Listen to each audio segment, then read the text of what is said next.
హబక్కూకు గ్రంథము 3వ అధ్యాయము 17వ వచనం. అంజూరపు చెట్లు పూయకుండినను, ద్రాక్ష చెట్లు ఫలింపకపోయినను, ఒలీవ చెట్లు కాపు లేక ఉండినను, చేనిలోని పైరు పంటకు రాకపోయినను, గొర్రెలు దొడ్డిలో లేకపోయినను, శాలలో పశువులు లేకపోయినను, నేను యెహోవా యందు ఆనందించెదను, నా రక్షణకర్త అయిన నా దేవుని యందు నేను సంతోషించెదను. ప్రభువుకు యెహోవాయే నాకు బలము, ఆయన నా కాళ్ళను లేడి కాళ్ళ వలె చేయను, ఉన్నత స్థలముల మీద ఆయన నన్ను నడువ చేయను. హబక్కూకు తన విశ్వాసాన్ని ఎలా వ్యక్తీకరిస్తున్నాడు అంటే, అంజూరపు చెట్లు పూయకున్నా, ద్రాక్ష చెట్లు ఫలించకపోయినా, ఒలివ చెట్లు కాపు లేకపోయినా, చేనులో పోయిన పంటకు రాకపోయినా, గొర్రెలు దొడ్డిలో లేకపోయినా, శాలలో పశువులు లేకపోయినా, నేను యెహోవా యందు ఆనందించేదను, నా రక్షణకర్త యందు నేను సంతోషిస్తాను. ఇది కదా విశ్వాసం అంటే. మన విశ్వాసం ఎప్పుడు వస్తుంది?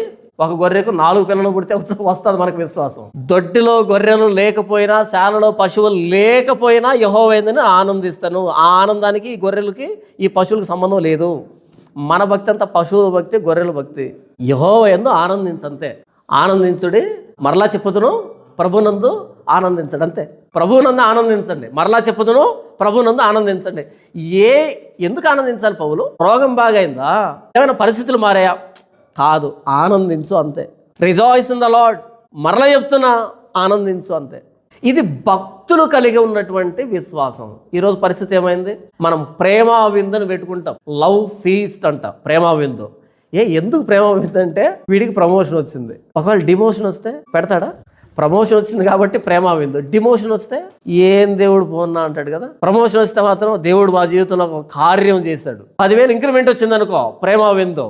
10,000 తగ్గిపోయింది అనుకో, అప్పుడు పెట్టాలి ప్రేమ విందు. 10,000 ఎక్కువ ఇస్తున్నప్పుడు నేను నెత్తిన కళ్ళు పెట్టుకొని తిరిగానన్నా, దేవుడు తగ్గించాడు, మళ్ళీ కళ్ళు ముఖం మీదకి వచ్చాయి. దేవుని స్తోత్రాన్ని పెట్టాలి. ఆ రోజు పెడతామా?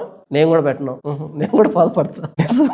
కడుపు నిండా అన్నం పెడతా అన్నప్పుడు చెప్పిన మాట వినకుండా తిరిగానన్నా, అయితే దేవుడు నన్ను ప్రేమించి మరలా ఆయన మీద ఆనుకోవడానికి అన్నం తీసేశాడు. దేవుని స్తోత్రాన్ని పెట్టాలా? పెడతామా? ఇంకా 10 ముద్దలు ఎక్స్ట్రా పెట్టాడు అనుకో, ఇంకా కానరా అని దూరం వెళ్ళిపోతాము. దక్కం ఆయనకి.